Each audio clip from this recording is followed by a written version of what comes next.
Good morning all. आज के class में हम लोग डिस्कस करेंगे एक ऐसे टॉपिक का जो कि बहुत ही इम्पॉर्टेंट है। इम्पॉर्टेंट इसलिए भी है कि ये टॉपिक शिक्षा के केंद्र बिंदु में है। हम लोग अपने जीवन में शिक्षा के माध्यम से कोई भी अचीवमेंट हासिल करते हैं, किसी भी प्रकार के जॉब को करते हैं या किसी भी प्रकार के विद्वता को हासिल करते हैं, तो कहीं ना कहीं ये टॉपिक हमारे केंद्र बिंदु में रहता है और वो टॉपिक का नाम है करिकुलम। और आज हम लोग देखेंगे कि what is meaning of curriculum and what is nature and needs of curriculum, कि अगर करिकुलम की आवश्यकता है भी तो वो क्यों है। तो हम स्टार्ट करते हैं अपने क्लास को और बहुत ही अच्छे तरीके से हम लोग समझने का कोशिश करेंगे कि करिकुलम जो शब्द हम लोग हर एक जगह सुनते हैं, बीएड फर्स्ट ईयर हो या बीएड सेकेंड ईयर हो, डीएलएड फर्स्ट ईयर हो या डीएलएड सेकेंड ईयर हो, तो वो करिकुलम है क्या, वो पाठ्यक्रम या पाठ्यचर्या है क्या। तो शिक्षा जीवन पर्यंत चलने वाली प्रक्रिया है जिसके द्वारा व्यक्ति के व्यवहार में निरंतर परिवर्तन व परिमार्जन होता है। तो शिक्षा जो है वो मनुष्य में जीवन पर्यंत चलने वाली प्रक्रिया है। जैसे कि जो हम लोग अधिगम की बात करते हैं, सीखने की बात करते हैं कि मनुष्य जन्म लेता है और मृत्यु तक कुछ ना कुछ सीखता है, तो शिक्षा भी उसी हिसाब से है। और शिक्षा जो है वो व्यक्ति के व्यवहार में निरंतर परिवर्तन या परिमार्जन करते रहता है। यह मानव को विकास के शिखर पर पहुंचाने वाली वह सीढ़ी है जिसके माध्यम से व्यक्ति अपने मनचाहे क्षेत्र में सफलता प्राप्त कर सकता है। ये बात भी सही है कि शिक्षा मानव को विकास के उस शिखर पर पहुंचा देता है जिसकी लालसा हर एक व्यक्ति करता है। जैसे किसी व्यक्ति को डॉक्टर बनना है तो वो स्पेसिफिक फील्ड में अपना पढ़ाई पूरा करता है, उस करिकुलम को पूरा करता है। किसी स्टूडेंट को इंजीनियर बनना होता है तो वो अपने स्पेसिफिक करिकुलम को पढ़ता है। किसी व्यक्ति को यूपीएससी या बीपीएससी या एसएससी या किसी भी प्रकार के जॉब में जाना होता है तो वो अपने हिसाब के सिलेबस या करिकुलम को पढ़ता है और वहाँ पहुँचता है। तो इस सफलता प्राप्ति में मुख्य रूप से शिक्षाओं के औपचारिक व अनौपचारिक माध्यमों का योगदान होता है। औपचारिक साधनों के अंतर्गत वे माध्यम आते हैं जिनका नियोजन कुछ निश्चित उद्देश्यों की पूर्ति के लिए व्यवस्थित ढंग से संस्थापित संस्थाओं में किया जाता है। अब अगर औपचारिक शिक्षा और अनौपचारिक शिक्षा की बात करें तो इसके बारे में हम लोग क्लास में भी डिस्कशन कर चुके हैं कि औपचारिक शिक्षा है क्या, अनौपचारिक शिक्षा है क्या। तो औपचारिक शिक्षा में सब कुछ टाइम टेबल रूटीन के हिसाब से होता है, फिक्स टाइम में फिक्स क्लास होता है। और अनौपचारिक शिक्षा में किसी भी प्रकार का समय बाध्यता नहीं होता है। और औपचारिक शिक्षा विशेष रूप से विद्यालय के भीतर दिया जाता है, किंतु व्यक्ति के व्यवहार में परिवर्तन की यह प्रक्रिया विद्यालय तथा विद्यालय जीवन में ही पूर्ण नहीं हो पाती है, बल्कि यह विद्यालय से बाहर भी तथा जीवन भर चलती रहती है। अतः व्यक्ति के व्यवहार में परिवर्तन लाने वाली ये परिस्थितियाँ जो सुनियोजित ढंग से व्यवस्थित न होने पर भी उसे शिक्षा प्रदान करती है, औपचारिक माध्यम के अंतर्गत आती है। इस प्रकार इन दोनों ही माध्यमों से प्राप्त शिक्षा द्वारा बालक के बहुमुखी विकास का सृजन होता है। वर्तमान शिक्षा व्यवस्था की अगर हम बात करें तो उसमें दो तीन चीज़ें आती हैं, जिसमें पहला तो शिक्षक, सेकंड शिक्षार्थी और थर्ड पाठ्यक्रम। तब ये तीनों मिलकर शिक्षा व्यवस्था का निर्माण कर पाते हैं। अब शिक्षा क्रियाओं का आधार पाठ्यवस्तु या पाठ्यवस्तु होती है। विषय वस्तु के सामान्य रूप को पाठ्यक्रम या करिकुलम कहते हैं। शिक्षा की प्रक्रिया की धुरी पाठ्यक्रम है। तो अब स्टार्ट होता है यहाँ से कि पाठ्यक्रम या करिकुलम की जो हम लोग बात कर रहे हैं तो वो है क्या। तो सारे ट्रेनिंग के किसी न किसी बुक में ये दिया होगा कि पाठ्यक्रम को अंग्रेजी भाषा में करिकुलम कहते हैं, जिसकी उत्पत्ति लैटिन भाषा के क्यूरेर अथवा जिससे हिंदी में हम लोग कुरेर कहते हैं, जिसका शाब्दिक अर्थ होता है दौड़ का मैदान और रेस कोर्स।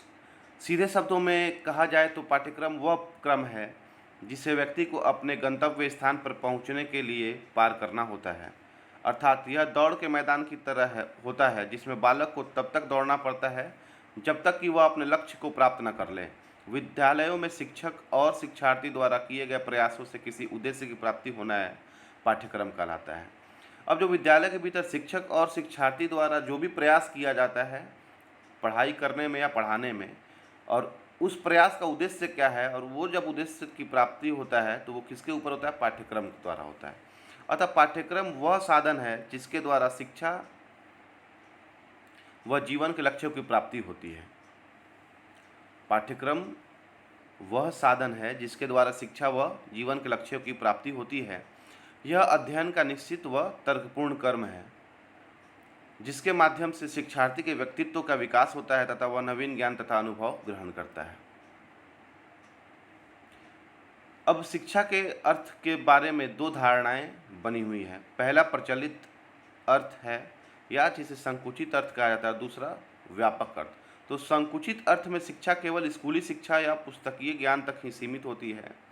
अगर हम लोग संकुचित अर्थ की बात करें तो जो शिक्षा है वो केवल स्कूली शिक्षा या पुस्तकीय ज्ञान तक सीमित है तथा इस दृष्टि से पाठ्यक्रम को केवल विभिन्न विषयों के पुस्तकीय ज्ञान तक ही सीमित माना जाता है। परंतु विस्तृत अर्थ में या व्यापक अर्थ में हम कह सकते हैं कि पाठ्यक्रम के अंतर्गत वे सभी अनुभव आ जाते हैं जिसे एक नई पीढ़ी अपनी पुरानी पीढ़ियों से प्राप्त करती है। साथ ही विद्यालय में रहते हुए शिक्षक के संरक्षण में विद्यार्थी जो भी संक्रियाएँ करता है वह सभी पाठ्यक्रम के अंतर्गत आती हैं तथा इसके अतिरिक्त विभिन्न पाठ्यक्रम सहगामी क्रियाएं भी पाठ्यक्रम का अंग होती हैं। जो हम लोग पाठ्य सहगामी क्रिया को करिकुलर एक्टिविटी की बात लास्ट क्लास में कर रहे थे, वो सब कुछ इसी करिकुलम के भीतर आता है। अतः वर्तमान समय में पाठ्यक्रम से तात्पर्य उसके विस्तृत रूप से है, यानी कि जो शिक्षा का व्यापक रूप है, पूरे पाठ्यक्रम का सार उसी में छिपा हुआ है। अब हम कुछ परिभाषाओं को देख लेते हैं। तो पॉल हिरस्ट के अनुसार पाठ्यक्रम ऐसी गतिविधियों का समायोजन है जिनके द्वारा छात्र जहां तक संभव हो निश्चित परिणामों व उद्देश्यों को प्राप्त करते हैं। फिर मुनरो कहते हैं कि पाठ्यक्रम सारे अनुभवों को अपने में सम्मिलित करता है जिसका प्रयोग विद्यालय द्वारा बालक को शिक्षित करने के उद्देश्य से होता है। अब विद्यालय में बालक को शिक्षित करने के लिए जो कुछ भी प्रक्रिया अपनाया जाता है वो सब कुछ पाठ्यक्रम माना जाता है। माध्यमिक शिक्षा आयोग 1952-53 के अनुसार पाठ्यक्रम का अर्थ केवल उन सैद्धांतिक विषयों से नहीं है जो विद्यालयों में परंपरागत रूप से पढ़ाए जाते हैं, बल्कि इसमें अनुभवों की वह खेल के मैदान तथा शिक्षक एवं छात्रों के अनेक अनौपचारिक संपर्कों से प्राप्त करता है।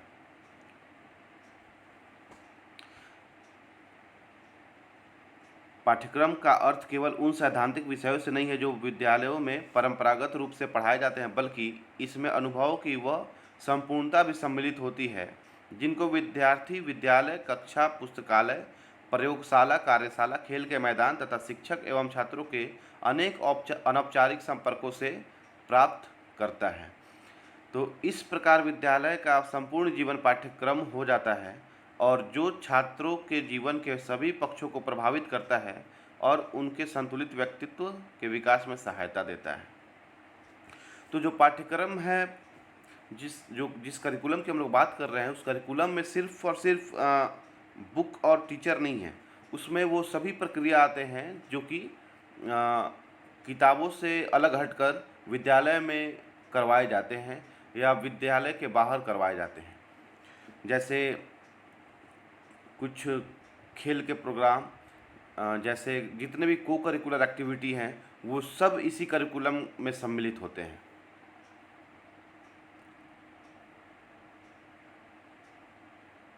अब हम लोग नेक्स्ट टॉपिक देखेंगे कि पाठ्यचर्या की प्रकृति क्या है।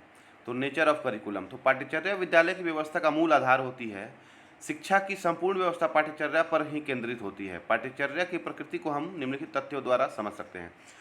तो जो शिक्षा की संपूर्ण व्यवस्था पाठ्यचर्या पर ही केंद्रित होती है, जो बात कही जा रही है वो सही है, क्योंकि पाठ्यचर्या किसी भी क्लास में 1 साल के भीतर उस बच्चे को कौन कौन सा चीज़ करवाना है या कौन कौन सा ज्ञान प्रदान करना है वो सारे बातें उसमें आती हैं। जैसे कौन कौन से विषय को पढ़ना है, उसमें कितने चैप्टर को पढ़ना है, और साथ ही साथ कौन कौन से प्रोग्राम में बच्चों को हिस्सेदारी दिलवाना है। जैसे डिबेट कंपटीशन हुआ, भाषण प्रतियोगिता हुआ, नृत्य प्रतियोगिता हुआ, संगीत कंपटीशन हुआ, और एनुअल डे हुआ विद्यालय का। तो बहुत सारा चीज़ है जो को करिकुलर एक्टिविटी में आता है, वो सब कुछ इस करिकुलम में सम्मिलित होगा। तब जाकर करिकुलम का पूरा पैकेज उस बच्चे के लिए संपूर्ण होता है। उसके बाद है कि इसका नेचर क्या है। तो पहला, पाठ्यचर्या सदैव पूर्ण नियोजित होती है। इसमें निहित क्रियाओं को आवश्यकता अनुसार एकाएक विकसित नहीं किया जा सकता है। तो जो भी करिकुलम है वो पहले से नियोजित होती है, पहले से प्लान किया हुआ होता है कि इस क्लास में बच्चे को कौन कौन सा काम करवाना है, कौन कौन सा विषय पढ़ाना है, कौन कौन सा चैप्टर पढ़ाना है, और उस चैप्टर के भीतर कौन कौन सा टॉपिक पढ़ाना है। ये सब कुछ पहले से निर्धारित होता है। सेकंड है, पाठ्यचर्या के 4 मुख्य आधार होते हैं। तो 4 मुख्य आधार अब कौन कौन से? सामाजिक शक्तियाँ, स्वीकृत सिद्धांतों द्वारा प्राप्त मानव विकास का ज्ञान, अधिगम का स्वरूप तथा ज्ञान और संज्ञान का स्वरूप। इस प्रकार पाठ्यचर्या किसी विशिष्ट समाज के एक विशिष्ट आयु वर्ग के बच्चों की शिक्षा के लिए निर्मित होती है। किसी विशिष्ट व्यवसाय हेतु कक्षा 8 की बालिकाओं के लिए विकसित पाठ्यचर्या इसी कक्षा के लड़कों के लिए पूर्णतः निरर्थक भी हो सकती है। थर्ड है कि पाठ्यचर्या के लक्ष्य या प्रयोजन उससे संबंधित शैक्षिक उद्देश्यों से निर्दिष्ट होते हैं। अब पाठ्यचर्या का लक्ष्य क्या है, उसका प्रयोजन क्या है, तो वो कैसे निर्दिष्ट होगा? उसके शैक्षिक उद्देश्य उसका शैक्षिक उद्देश्य क्या है। ये उद्देश्य ही साध्य हैं तथा स्वीकृत पाठ्यचर्या इन्हें प्राप्त करने का साधन है। पाठ्यचर्या अध्यापक के अनुदेशों को नियोजित करने में सहायक होती है। अधिगम अनुभवों की गुणवत्ता तथा सार्थकता ही पाठ्यचर्या के क्रियान्वयन के प्रभाव का निर्धारण करती है। फिर फोर्थ है, अध्यापक अपनी कक्षा के सभी विद्यार्थियों के लिए एक ही प्रकार के अधिगम अनुभवों का नियोजन करता है। फिर भी अपने अधिगम अनुभवों तथा अपनी सहभागिता के स्तर एवं गुणवत्ता के कारण छात्रों में भिन्नता होती है। यही कारण है कि एक ही कक्षा के प्रत्येक छात्र की वास्तविक पाठ्यचर्या उसी कक्षा के अन्य छात्रों की पाठ्यचर्या की अपेक्षा भिन्न होती है। फिर है कि प्रत्येक अधिगमकर्ता की अपनी वास्तविक पाठ्यचर्या के अस्तित्व के परिणाम स्वरूप निर्दिष्ट पाठ्यचर्या तथा क्रियान्वित पाठ्यचर्या के बीच पाए जाने वाले अंतर के कारण अध्यापक की भूमिका बहुत महत्वपूर्ण बन जाती है। उसे कक्षा में न केवल लचीली व्यवस्था प्रदान करनी पड़ती है, बल्कि अधिगम के सार्थक विकल्प भी खोजने पड़ते हैं। अब जो भी करिकुलम की बात करते हैं वो तो एक टीचर के द्वारा ही पूरा कराया जाता है बच्चों के ऊपर, और ये टीचर को ध्यान देना होता है कि वो अपने पूरे पैटर्न को ऐसा रखे कि वो थोड़ा सा लचीला हो। आप लचीला मीन्स कह सकते हैं कि फ्लेक्सिबल हो, कि बहुत नियम कानून से ऊपर उठ के नहीं हो। किसी दी गई पाठ्यचर्या के उद्देश्य, आधार तथा मापदंड की दृष्टि से अध्यापक में उपयुक्त व्यावसायिक निर्णय लेने की क्षमता निहित होनी चाहिए। तो यहाँ पे उसी बात को बोली जा रही है कि किसी दी गई पाठ्यचर्या के उद्देश्य यानी करिकुलम का ऑब्जेक्टिव क्या है, आधार तथा मापदंड की दृष्टि से अध्यापक में उपयुक्त व्यावसायिक निर्णय लेने की क्षमता निहित होनी चाहिए। यानी कि जो भी टीचर हो उसके भीतर डिसीजन मेकिंग का पावर होना चाहिए। तो इस तरीके से हम लोग देख लिए हैं कि करिकुलम क्या है, उसका अर्थ क्या है, उसका परिभाषा क्या है, और पाठ्यचर्या की प्रकृति क्या है। अब नेक्स्ट क्लास में हम लोग देखेंगे कि वेरियस टाइप्स ऑफ करिकुलम, पाठ्यक्रम के विभिन्न प्रकार जो हैं वो कौन कौन से हैं। Thank you.